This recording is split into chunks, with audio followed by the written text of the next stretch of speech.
नमस्कार मित्रांनो. तर पारू मालिकेच्या 26 डिसेंबरच्या भागात आपल्याला असं बघायला मिळतंय की गुरुजी अहिल्याकडे आलेले असतात.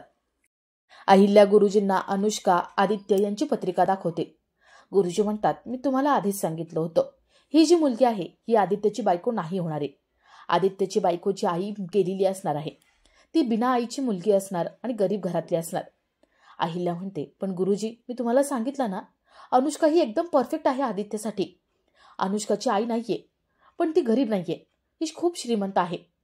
गुरुजी म्हणतात, हो मला माहितीये आणि मी त्याच वेळेला तुम्हाला सांगितलं होतं, ही आदित्यची बायको नसणार आहे. आदित्यची बायको कशी असेल हे पूर्ण तुम्हाला सांगितलं होतं. आदित्यची बायको ही तिचं सुरक्षा कवच असणार आहे आणि ते सुरक्षा कवच त्याच्या अवतीभोवती सतत आहे, अगदी पहिल्यापासून. आता नवीन नाहीये, म्हणून ही मुलगी ती नाही. अहिल्या विचार करते की अशी कोण मुलगी असेल जी आदित्यच्या अवतीभोवती आहे, आदित्यचं रक्षण करते आणि ती बिना आईची मुलगी आहे, गरीब आहे. दामिनी ही या सगळ्याचा विचार करते. दामिनी म्हणते, वहिनी अहो पारू तर नसेल ना? बघा ना, म्हणजे पहिल्यापासून आदित्यच्या अवतीभोवती आहे, ती आदित्यचं रक्षण करते आणि मेन म्हणजे ती बिना आईची मुलगी आहे, गरीब घरातली आहे.